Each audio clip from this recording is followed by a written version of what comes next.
It is a great honor and a privilege to introduce Yitzhak Perlmatter, Ivor Perl. We're here in London in your beautiful apartment. And Ivor, thank you so much for agreeing for me to see you this morning. Well, as long as it's for a good purpose and for hopefully for civilization to learn something from all these stories and all the information that's out and about. So Ivor, you were born in Mako in Hungary. In Hungary. Mako, Hungary, in 4th of February 1932. And you came from quite a large family. Yes, four sisters, 4 girls, 5 boys, and a mother and father. So it means 11. There's 11 of us altogether. And your family was Orthodox? Very, very, very, very Orthodox. I don't know whether it's relevant to people who know the bells. You know, there's a Satmar Hasidim, the bells of Hasidim. Very, very famous. Well, I mean, the father was, of course. It hasn't percolated down to me, not quite. And Ivor, what is your earliest memories about growing up? Pardon? What are your earliest memories about growing up? About going to the Cheder. I look upon that, it's quite fond memories. Well, you know what the Cheder is. Well, I mean, I don't know if you the majority of people watch this video. It's a school, the Hebrew school, and I used to love going there. In fact, we used to get up in the morning, which in winter was awful, about 6 o'clock in the morning, and a few hours of Hebrew lesson. And after that, a breakfast, and after breakfast back again to Hebrew lesson and secular lessons. So in fact, education was practically going on 6 days a week, 18 hours a day. And Ivor, do you have any pictures of your family? Only what I've got here. If you No. can share. That's my sister, elder sister. Now this is a sad story. He's my eldest brother. He became a rabbi at the age of 21, 22. And unfortunately perished at Auschwitz. And mind you, so did also the others as well. And the other one is my brother, Mordechai, but that's the only picture that I've got of the family. How did these pictures survive? Purely a cousin. When after the war, I found we were going back to Hungary, but none of the family survived. And this was a second cousin who heard about us surviving. He said he got a few pictures of the family, but would love to have it. We would like to have it. Says, of course, we'd love to have it. But that's the only pictures I've got of the whole family. And Ivor, growing up in Hungary, did you go to a Jewish school? Or We went, yes. The system for the religious people was that we used to get up in the morning, about 6 o'clock in the morning, like I said before, in winter in Hungary, no central heating, no paved roads, as you imagine, around back and beyond. I used to go to the Cheder from 6 o'clock till about 8, then have a breakfast of some sort for an hour, and from 9 o'clock till 12 o'clock we have secular education, I mean Hungarian secular education, go back for a bite, a coffee or something, and then back in the afternoon for some more religious education, religious studies. So the life was practically, the whole week I was learning, just learning and learning. Of course, we had time to play as well in between, but the majority of the time was for education. And you remember going to the synagogue? Oh, definitely. I mean, there's a very, very. But the only thing is, I remember going to the synagogue, and that was the later part. We had to walk through a park which was occupied by the Hungarian army during the war. Now that was very, very frightening, because I mean they were a very, very anti-Semitic and fascist regime and fascist people. Anti-Semitism was very, very rife. And I remember walking through, holding my father's hand, and was really terrified when we were walking through the park, through the army camp. But that was the only way to the synagogue. And were you, in your neighborhood, were there also non-Jews? Did you interact with very much children? so. Very much so. Although we live in a as I said, a place called Moko, it's the second or third, the third, well, no, not the third. It was a town of 20,000 people, a townlet.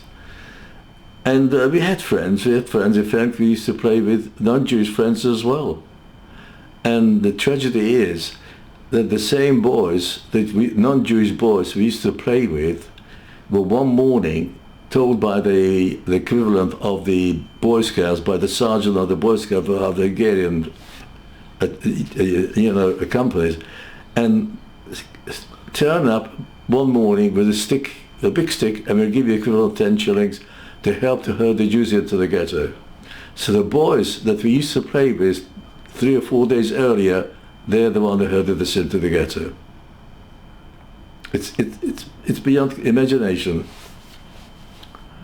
And in fact, the other imagination is that, I don't know if people know that, Hungary was an Axis power of Germany, was fighting with the Germans.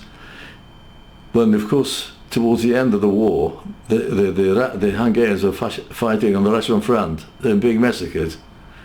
And the peasants were demonstrating outside the town hall, bring back our loved ones from the front, the wounded, one and one. And they said, we can't bring them back, we haven't got infrastructure. Now, how did they have infrastructure to take 400,000 Jews to their death? How could people hate someone more than love their own ones?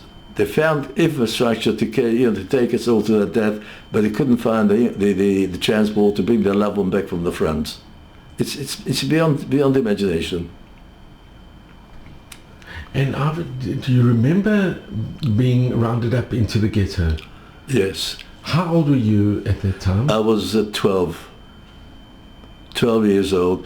We weren't in the ghetto for long because although Hungary had a fascist government and there were Jews in Hungary for 800-900 years, most of the time there was anti-Semitism. I mean, yeah, but it was we accepted that. We were Jews, they were non-Jews. We played with them, they played with us, but that was it. But nobody would have thought that something like this would happen. And growing up, did you ever experience very, very bad anti-Semitism? Yeah. I mean, it's more that, well, how shall I say now? Going to the school in the morning, we had to go by ourselves. It was like running the gauntlet, literally running the gauntlet. Every time you went from home to school or to Cheder, the Jewish studies, you were praying and hoping that you won't meet any non-Jewish boys who would either spit at you or ask you for the money or whatever it is. It was literally as horrible as that. And how do you recall when you had to leave your home and you were rounded up? Well, it's not that it was done so methodically. It is unbelievable. And in fact, you know what I've read? I've read quite recently that the cost of all these things to take the Jews to their death, I mean, transport and everything else, practically only worked out at literally just under £1 per person, because they took our wealth. We had to pay for our own destructions. That's unbelievable. And this happened practically all over Europe. And when you left your home, did you think it was going to be something temporary or no? Well, definitely. I mean, there was, first of all, there was no television, no radio, no telephone, and in fact, if anybody was caught listening to radio other than the Hungarian government, they were in terrible trouble. And there's no internet. No, we heard rumours, but the rumours were so horrific we wouldn't believe them. We couldn't believe them. So of course, when we heard about ghettos, people taking a ghetto from a ghetto, taken somewhere else, we always thought we were being taken somewhere in Poland or in countryside, given a farm, and live in peace. Of course, we had no option but to believe it. And how was your reaction when you left your home? Do you remember Well, that as a day? child, no. To me, it was just an adventure. As a 12-year-old boy, I mean, obviously, the beatings going on, wearing a star, and all that was. But you know, you live with it. But everything else was just an adventure. Never been on the train, and never been outside. It was an excitement. Had you ever left Mako before? No. And do you remember wearing the star? Do you Yes. remember? Yeah. But, how shall I say now? Yes, I was wearing it with pride. In fact, I look forward to wearing the star. Of course, as a 12-year-old boy, not knowing what it meant. But, no, wearing the star, I was proud to wear the star. Of course, looking back, there was a child talking. And how long were you in the ghetto? Well, the ghetto, not very long. No, that's funny enough. That's one of the few things which people don't realize,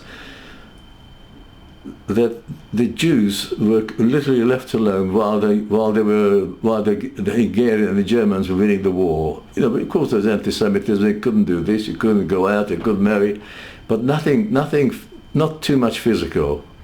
So everything happened very, very quickly. I think, in fact, the whole thing when Germany took over Hungary in May or 44 or March, April, I'm not quite sure exactly the date. The whole thing didn't take more than about 4 or 5 weeks. It's as quick as all that. I'm not sure of the exact date, but it went very, very quickly. And the ghetto, was that quite far from your home? Pardon? The ghetto, was it? Well, the ghetto was, there was near the synagogue, where the two synagogues was an area where some of the Jews lived, and they were assigned as a ghetto. So we had to leave our home where we were and go to the place where it was designated as a ghetto. And roughly, And we were there practically only for a week.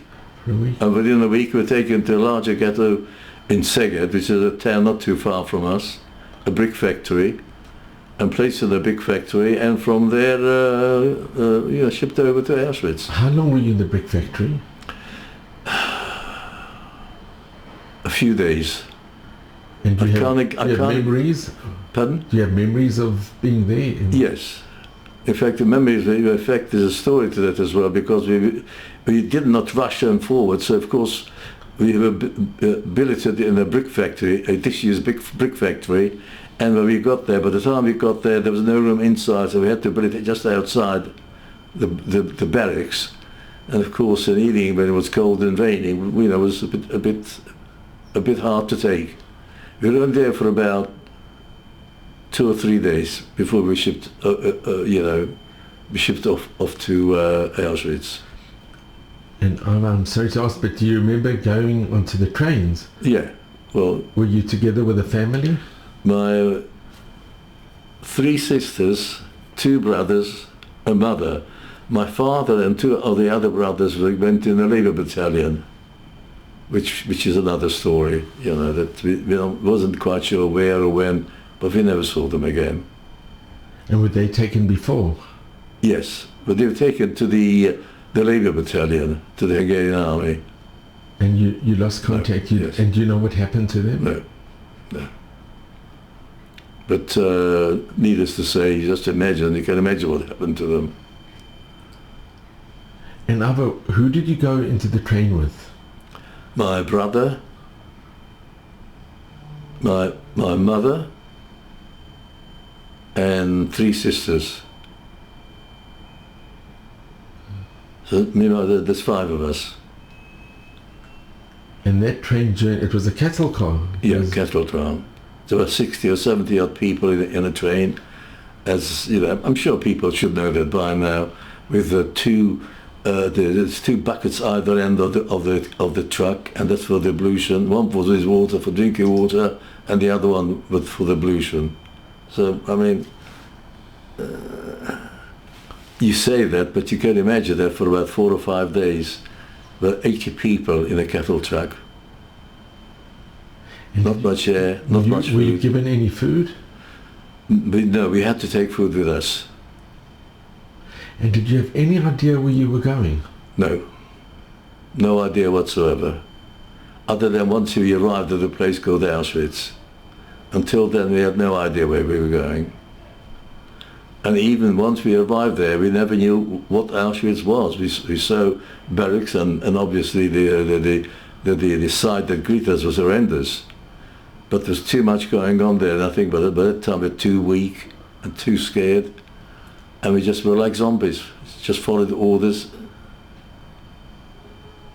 And practically they could do with us what they wanted, and they did. And Ivor, can you relate what happened when you got off the train? No, the only thing I remember is I had a terrible tummy ache. As I went off the train, I fell on the floor. I just wanted to hold myself in the fetal position.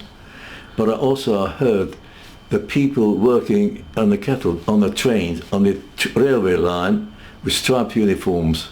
They were Polish Jews who were there before us, and kept on shouting in Yiddish, "Eat all the food." And the children must say they're at least 16 years old if they're our age. We had no idea what, and half the people didn't understand Yiddish. It's only the religious people who went to Cheder, who studied Yiddish. They understood what it meant. And funny enough, we started marching, and the book that I've got, it's all in the book in there, and suddenly I see a Nazi officer with a white glove pointing, and as I got in front of him, he stops. He says, "How old are you?" In German, the obviously, which is very, very akin to Yiddish. And I remember saying, "I've got to say 16." I said 16, excellent. And you were really 12? Well, I was. But when I give talks to the children nowadays, quite a lot, and I say to them, obesity is a problem in the world. But I don't think I was obese, but fortunately I think I was a bit taller and bigger for my age than I was. Otherwise I'd never survived. Because they said, "How old?" I said 16. For a millisecond, I can see his eye every night. For a millisecond, I said, go to the right. And was this Mengele? But they said he was Mengele. They said he was Dr. Mengele. But does it matter? Does it matter? When practically all of them had their life and death in their hand anyway, and even a guard, anybody.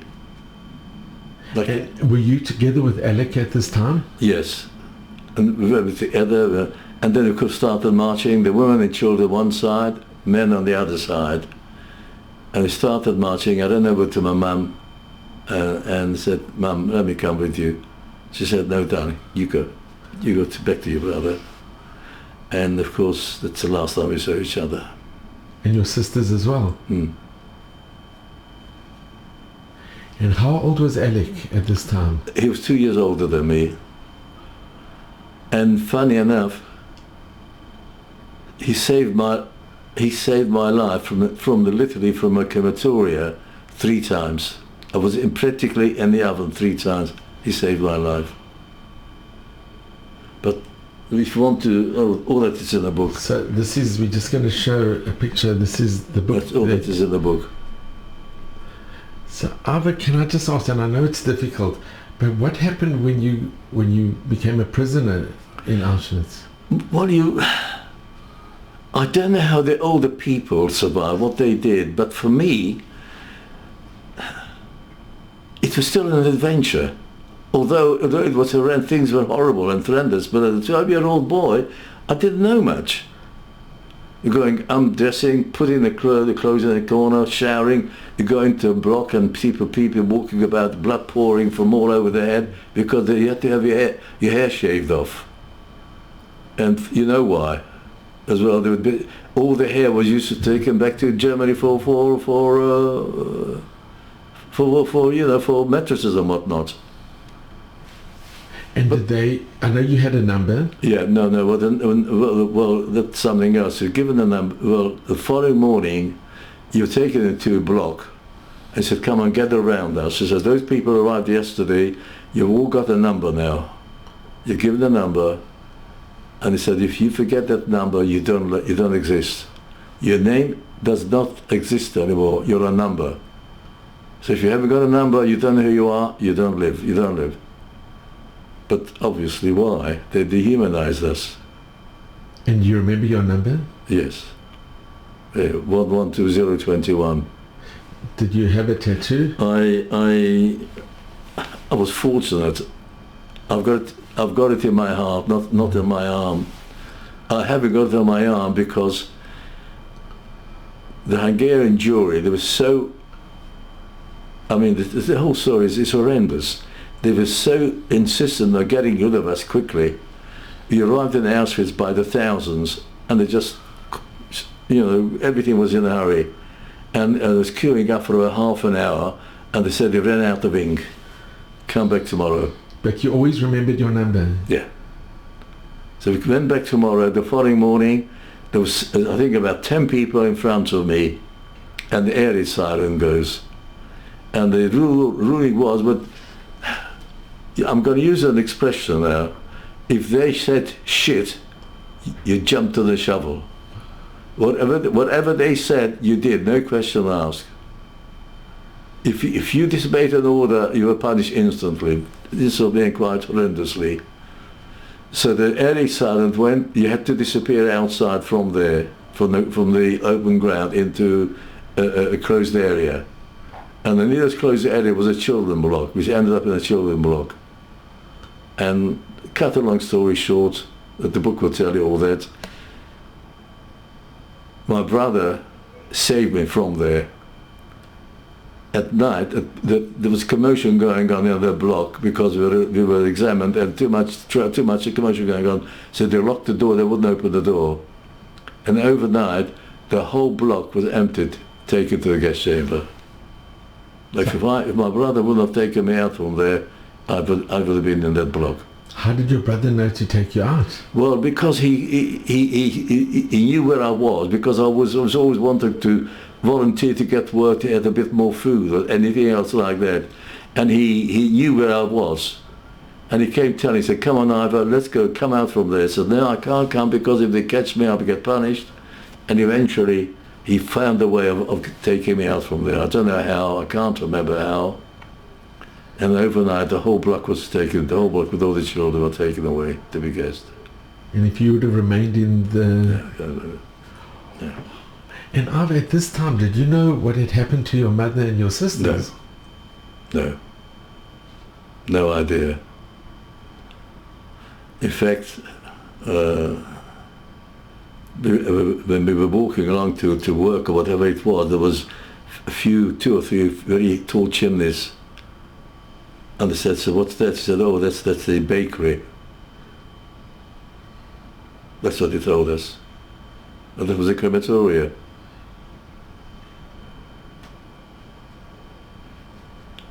It was, talking about it now, having spoken, I said I never spoke about it for 50 odd years, but talking about it now, I myself feel too casual about it. You know, I was interviewed once by the BBC for a program about the Holocaust, and he said, come on, Ivor, tell us your story, tell us your name and your family. I said, my name is Ivor Perl, used to be Isaac Perlmutter, come from Hungary. I had 4 sisters, 5 brothers, mother and father, and only me and my brother survived, and we went over here. He said, no, wait a minute, you told me about 11 people. Who were they? What was their name? What was their sex? What was their colour?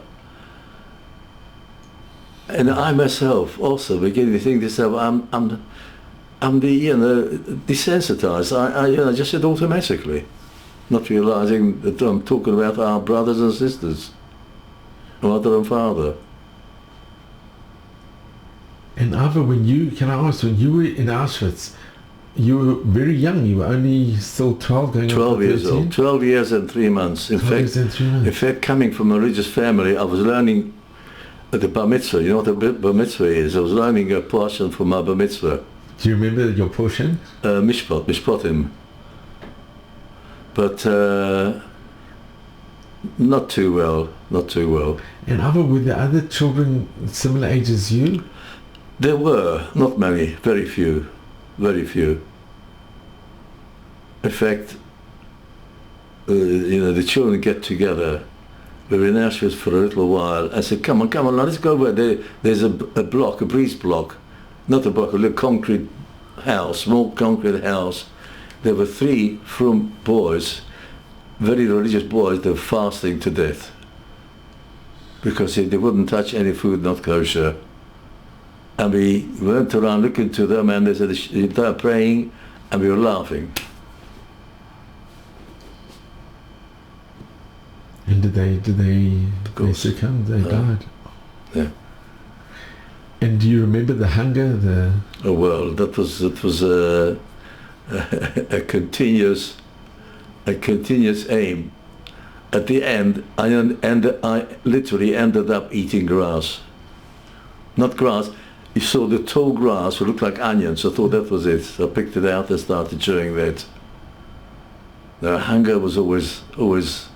And the other thing as well, hygiene. There was a lot of disease, a lot of... Well, can you imagine? Yeah. I caught typhus, which also ended up in the hospital block. My brother took me out from there, because anybody who went into the hospital block didn't come out alive.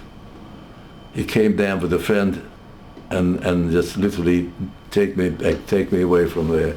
And how did you survive the typhus? There was no antibiotics, there was... You know, there was a discussion by 2 professors how people survived. And I found it so true.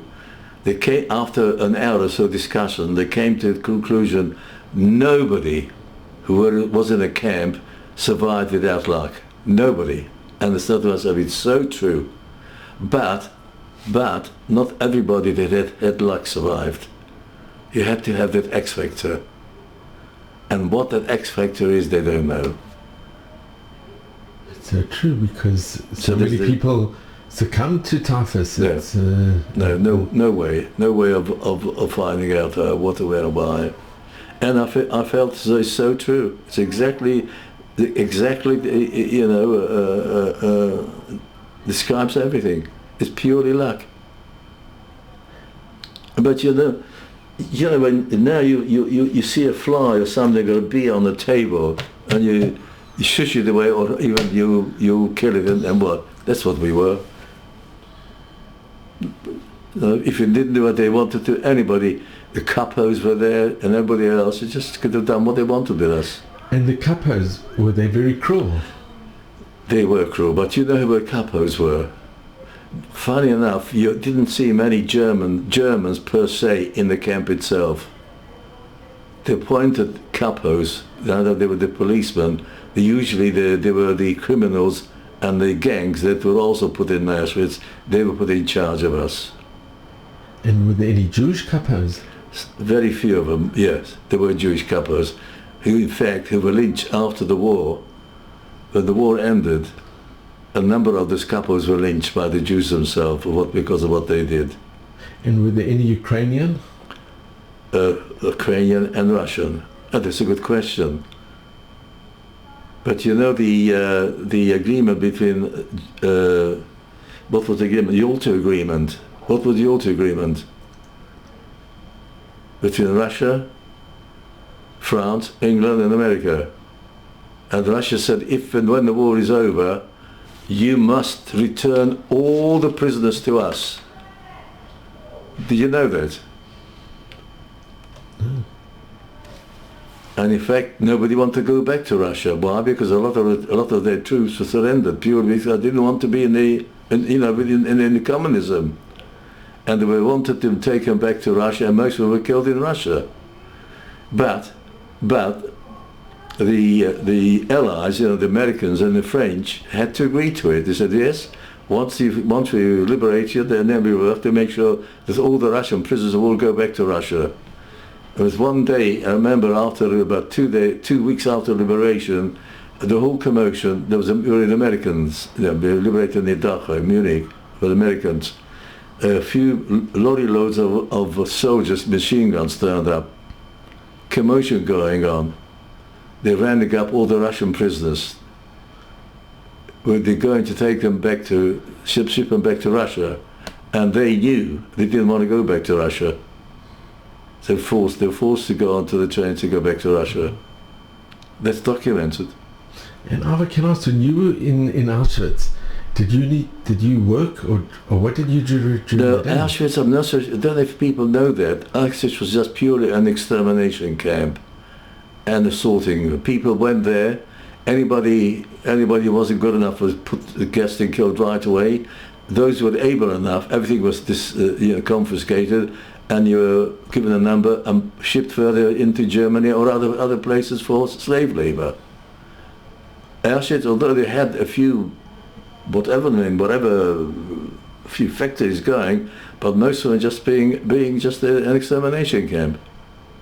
So what would you do during the day? Nothing much. That's a very good question. Nothing much. Just walk about and try to keep out of trouble. And how did you manage to get food?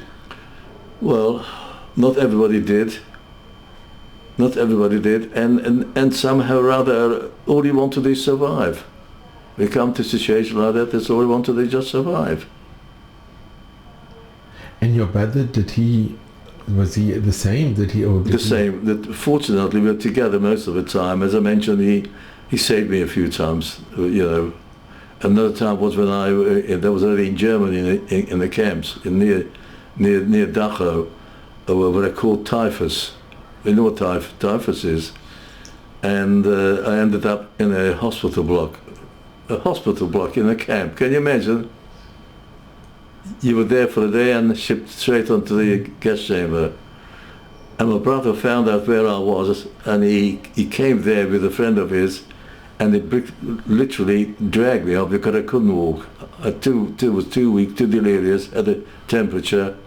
He pricked me on his shoulders and he carried me out from there.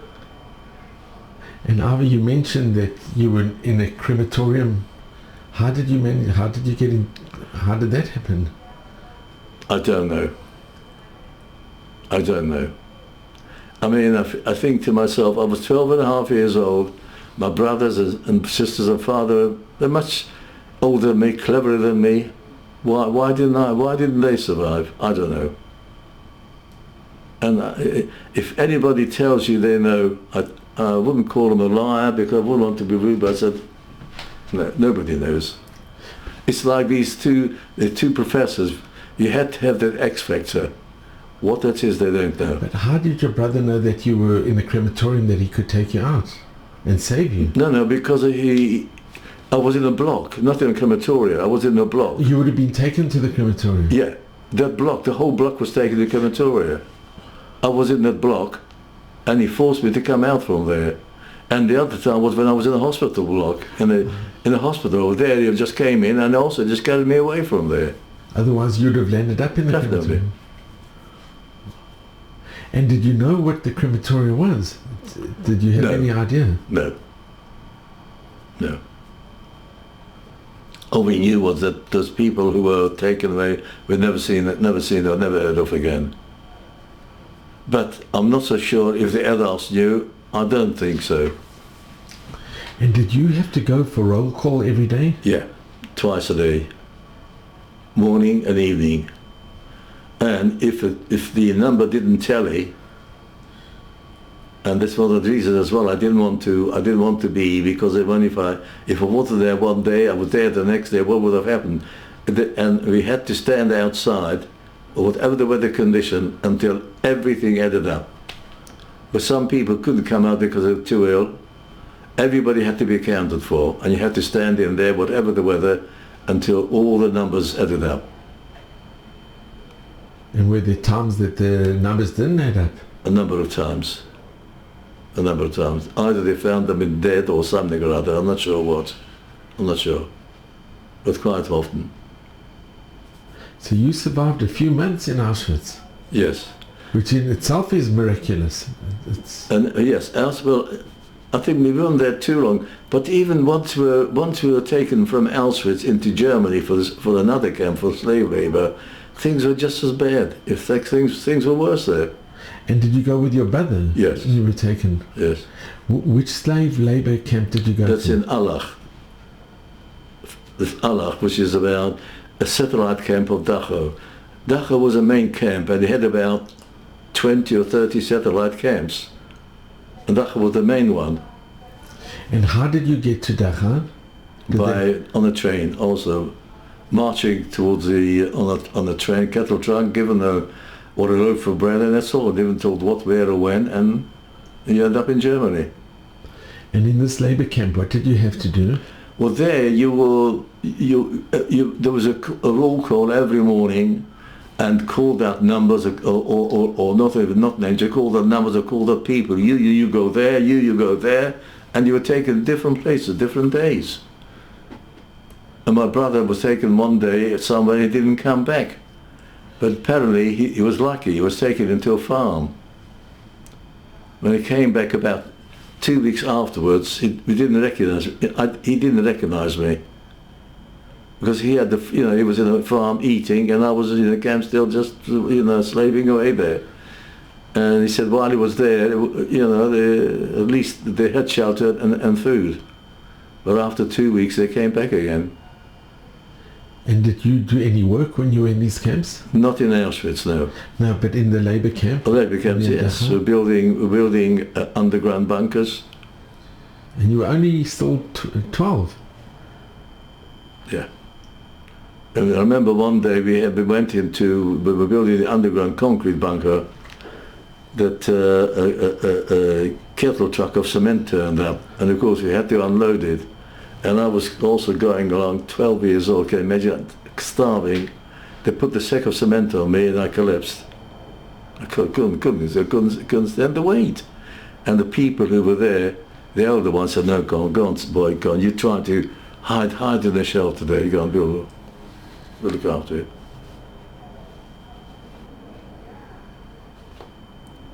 But, I mean, the things that people just talk about, there was in the camp, but what's the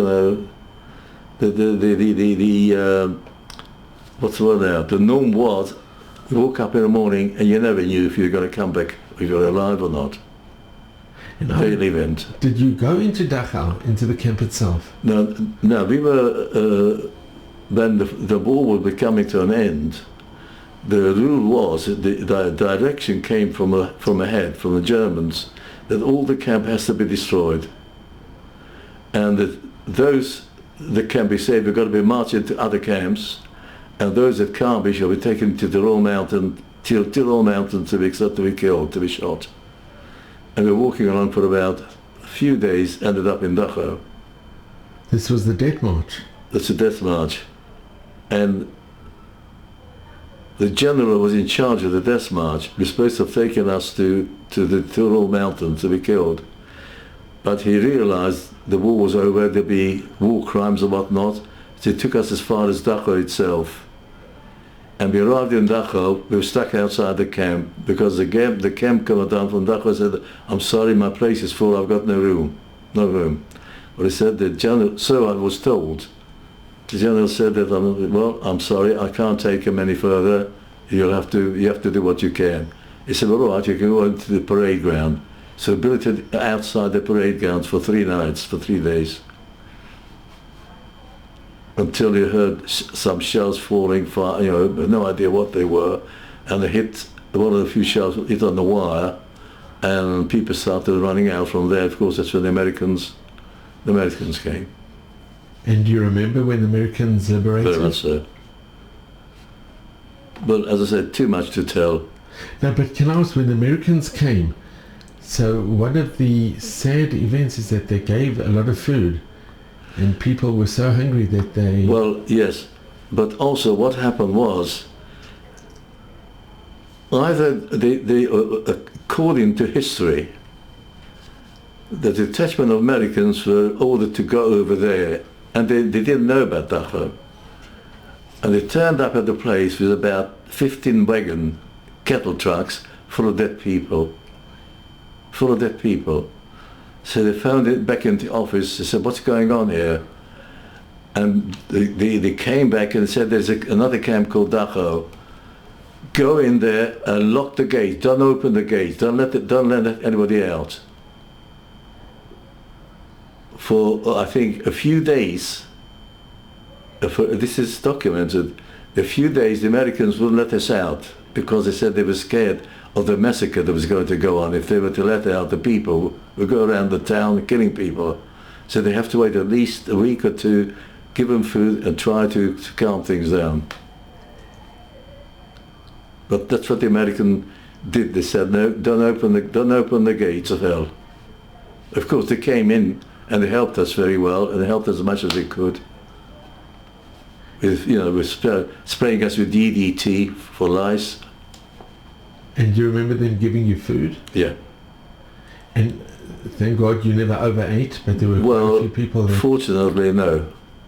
But they said, it's a known fact as well that quite a few people died purely from overeating because the bodies couldn't take it. Yeah, the body couldn't take it. No, that's true. And Ivor, when you were in Auschwitz and in the labor camp in Dachau, you must have seen a lot of dead bodies, a lot of... Oh, it wasn't unusual to wake up in the morning and to see the person next to you. You know why? You knew they were dead? They were the fleas, they're full of lice. The fleas were flying out from the body. That's when you knew that the person has died, because of the eating the blood and whatnot. No, death was nothing uncommon. Nothing uncommon. And Ivor, when you were liberated, you were together with your brother? Yeah. And then what happened after the liberation? Well, after liberation, it's also quite, I said, too much to tell, and I don't want to sort of develop too much onto it. Other than they said, if you want to get the book, I'll tell you all about it. After liberation, we thought what we should do. We'll go back to Hungary to find out if anybody family survived, right? So as I was 13, my brother was 15. We were in Dachau, in Germany, Bavaria. Where's Hungary? Where's Moscow? How are you going to get there? I get there. We started walking. We said we'll ask. We walked, I think, for a few hours. Fortunately, 4 other survivors were going back to the camp. They said, where are you 2 boys going? They said, we're going back to Hungary. We come from Hungary, we go back to Hungary. They said, well, where is Hungary? I said, well, we'll ask, we'll find out where. He said, look, don't go there, come back to the camp. And anyway, why do you want to go back to Hungary? Want to find out if anybody family survived. So come back to the camp, and there'll be a Red Cross there. Go into the Red Cross, and they'll be able to help you, at least find out if they survive, and then they'll help you to go to Hungary. Of course, we went back to the camp itself, and went to the office, the Red Cross office, UNRWA, it wasn't the Red Cross, UNRWA, National Refugee Organization. And they said, yes, give us your details, come back in a couple of days' time, and we'll let you know. We came back in a couple of days after that, and they said, no, I'm sorry to tell you that none of your people you mentioned survived. So we said, what's the point of going back to Hungary? So I said, well, we're going, then in that case you only want to go to Palestine. No, under British mandate you couldn't go to Palestine. They had the white paper. Exactly. But all the government said was they're prepared to give you a visa for 1,000 children to come to England. Now, as we were the youngest, we had a choice of going which country you want to go to. There was England, America, Australia, but we didn't know what to do. Have you heard of the Klausenberger Rabbi?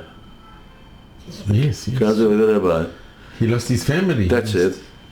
Now, we used to, even the youngsters used to go to the rabbi for advice. So who do we go to, what to do? So we can't go to Palestine. Where shall we go? America, England? So the rabbi said, look, as far as he's... And you remember going to the rabbi? Yeah.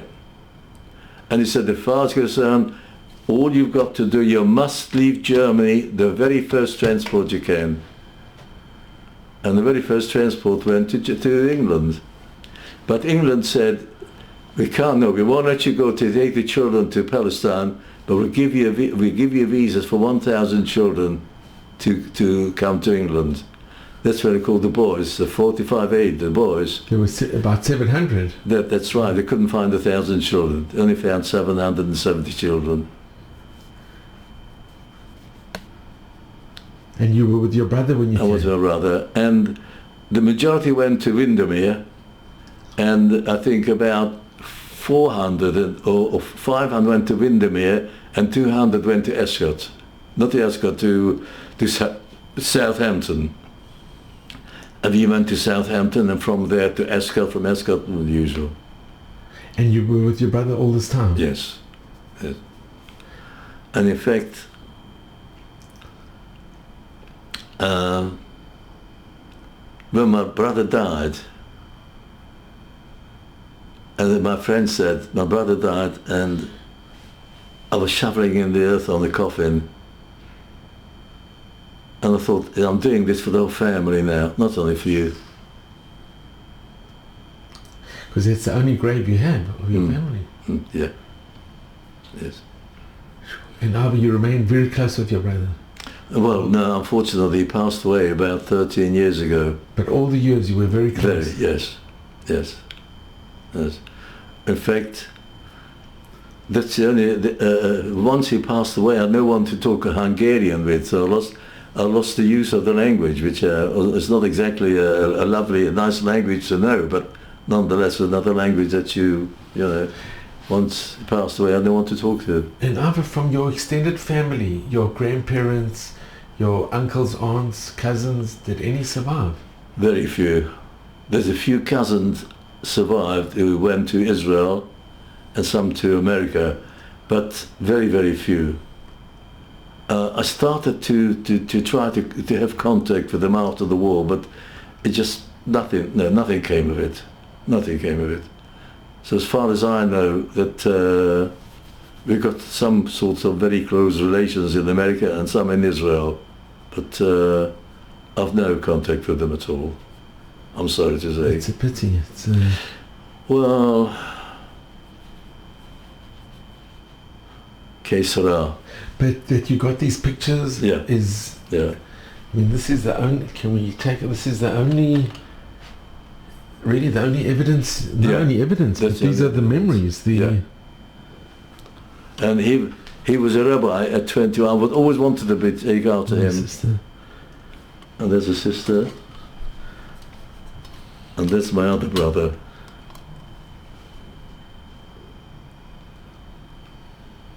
That's the only connection I have from the family.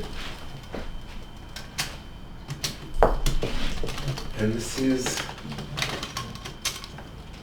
Oh, that's the one, yes. That's me and my brother. Is it?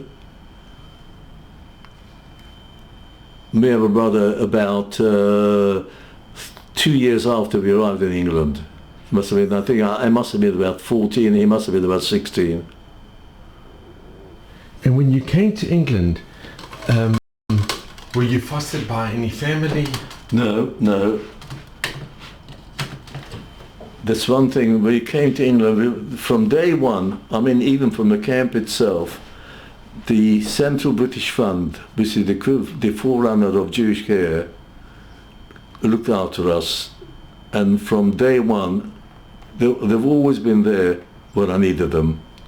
But when it came to England, we were given to understand, look, we're here, we'll support you, educate you, but you've got to look after yourself. You've got to stand up and stand on your own feet. And I think when I was 19, I had my own business. Mind you, it didn't last long, but that's another story. And Ivor, you have a beautiful, if I can take this out as well, a beautiful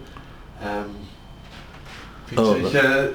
You said that photo was taken literally about 3 weeks after liberation, and the clothing that I wear, I was rehabilitated in a Hitler Youth camp, in the Hitler Youth barrack, and they had some nice new clothes there, and we pinched it and wore it. That's Hitler Youth jacket and shirt I don't know about the cab. And when did you meet Rhoda? I was introduced when I had my own business. My partner had a cousin who did some sort of plastic work, and through we got introduced to my future wife through him. And if I can I show a picture with you and this is my friend at the moment. You have a picture with you and your wife? My wife.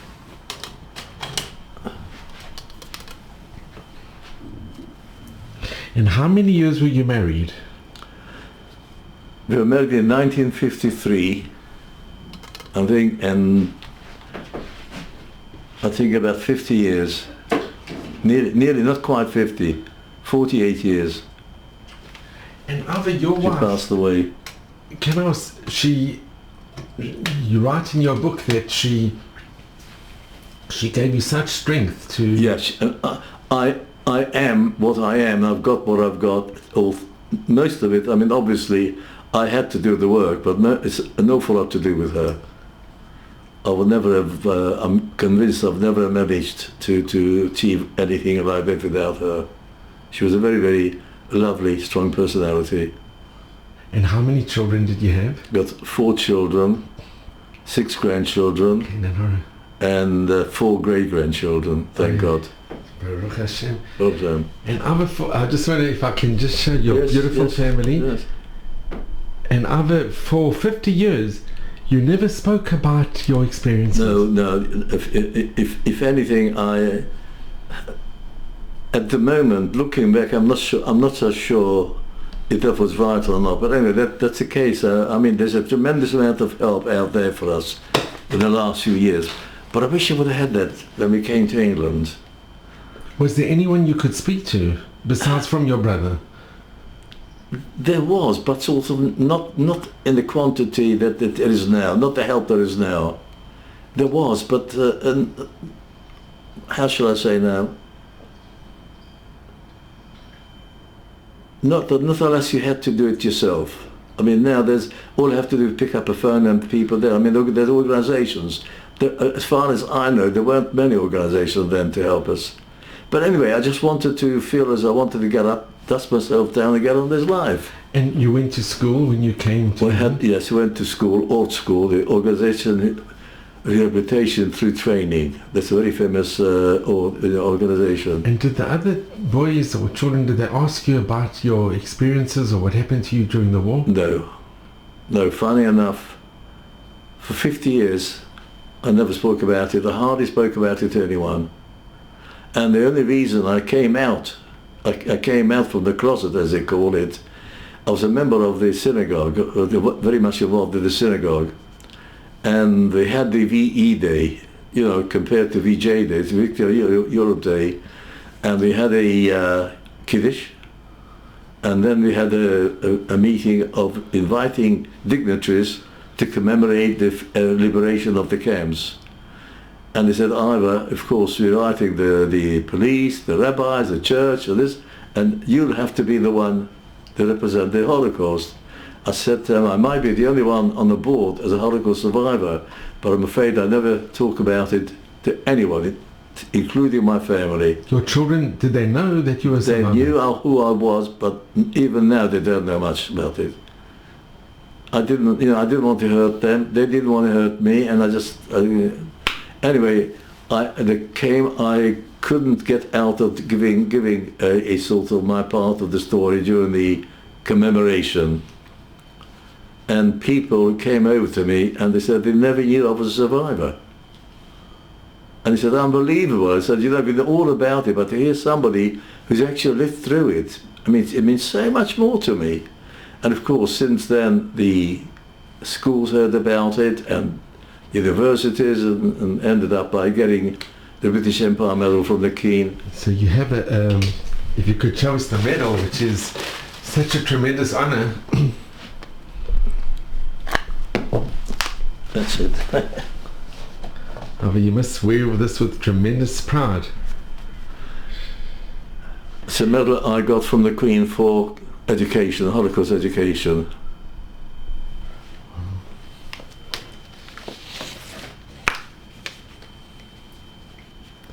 And it was in 2016. Yes.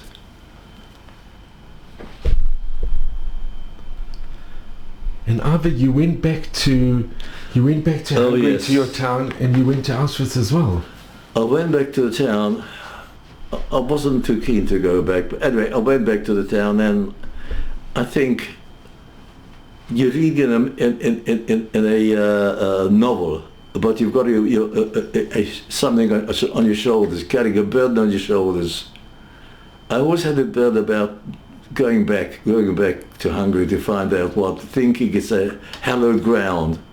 And I went back, and I must say I was disappointed. Just an ordinary, dirty little place it was, a small place, a garden which I thought was a huge garden, it was a small garden. Does your house still exist? But yes. And did you manage to go inside? Well, it's a good question. We were walking around, and people kept on looking at us, and we knocked on the door, nobody came about. You could see a curtain opening up. There's somebody there scared. All of a sudden, 8 or 9 people. And they knew who they were, and we tried to tell them that, look, we know exactly what's happened, we are the owners, don't worry, we don't want anything back, we just want to show the family where we lived. And they wouldn't let you in? Well, they wouldn't. At first they were scared, but then they opened up eventually. Once you told them in Hungary, look, we know exactly what, we know what you bought, whatever it was, we don't want anything, we just want to show the family where we lived. And was it very emotional going into the house? Very, very. But on the other hand, it sort of broke an illusion. You know, that illusion about having a beautiful home, bungalow, family, big garden. And it sort of destroyed this illusion, yes. And of course, the other way, then of course I went back because I was asked to go back to be a witness. There's a Nazi SS was prepared to stand trial for witness at Auschwitz for Hungarian jury's tragedy. And as I was one of the survivors, they asked me to come and come along and be witness. Well, I didn't want to go, but the children said, look, Dad, you've got to go. So eventually I did end up, I had to go back to be witness for the prosecution. And was he convicted? He was convicted, but he was 90 odd years old, and I was interviewed on the television by the media. What do I think? What do I want it to happen to him? I said, you know something, as far as I'm concerned, I couldn't care less what happens to him. All I wanted to do to show the world what actually happened, and what happens to him now, I couldn't care less. Of course, I think he got, I don't know what sentence he got, but I think he died but it didn't. As I said, when I first met him, when he first came into a courtroom with 2 nurses, one nurse either side of him with a chair, push chair, my hatred just disappeared. Where did the court case happen? In which town? In Germany. Which town? A good question. Not far from Munich. In Bavaria. In Bavaria. And Ivor, when you went back to Auschwitz, seeing the camp, it must have been extremely traumatic to see what had happened to your mother and your sisters. I think what happened was I had my family with me as well, and I think they were hurt more than I was, if that's possible.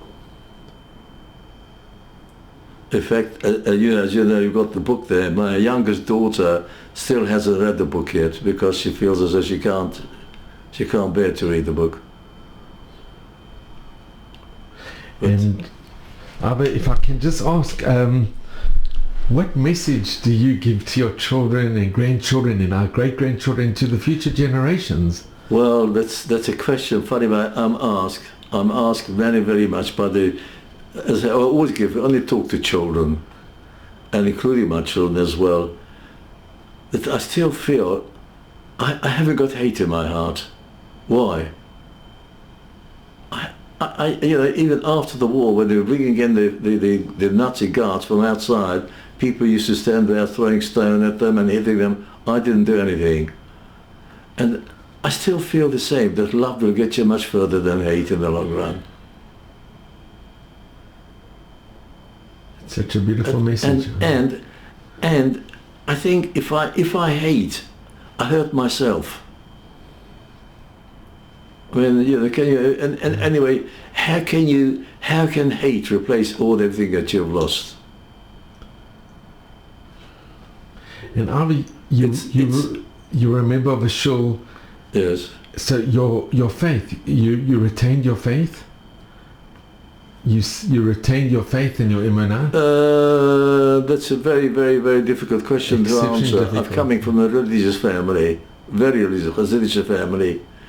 All I can say is that I don't know the answer to that. Once they put the lid on me, and start knocking the nails on the lid, then I can say, well, I can ask him or her up there, so what was it all about? Because until then, the only thing as far as faith is concerned is that the famous rabbi once said, I don't know who, he said, never mind where was God, where was man? That was humanity. The most cultured country and nation on earth and could perpetrate the most evil in the history of mankind. Funny enough, now they keep on telling me, and I've got a terrible, terrible problem with that, and they keep on saying, what is the answer? I said, education, education, education. Except the one thing, when I think about that, I think the same thing what you just said. Who was the most educated country in the 1930s? Hitler had professors. German. Yeah. So education, yes, you've got to be education, but education on its own can do more harm than good. So it has to be education with I don't know, with what else. Well, you are amazing.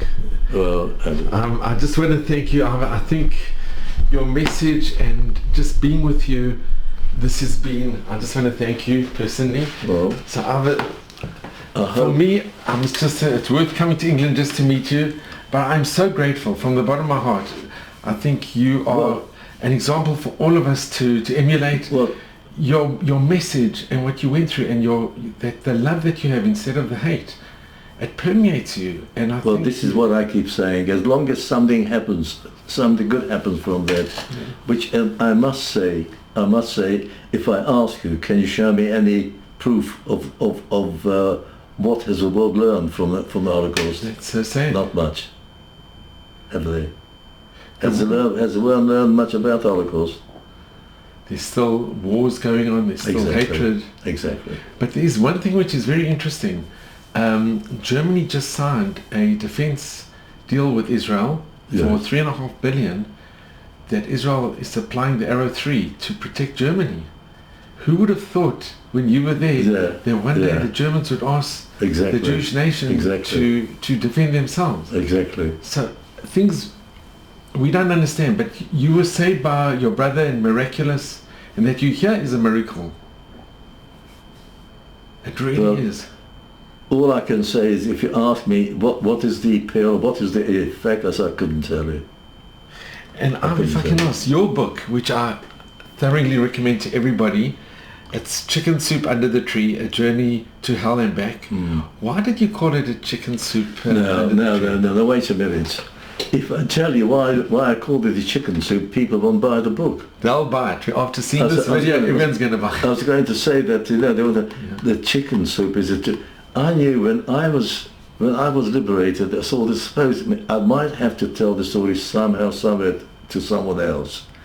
I said, I'll know what I will call it. What I will say, I don't know. But I know I'd call it Chicken Soup Under the Tree.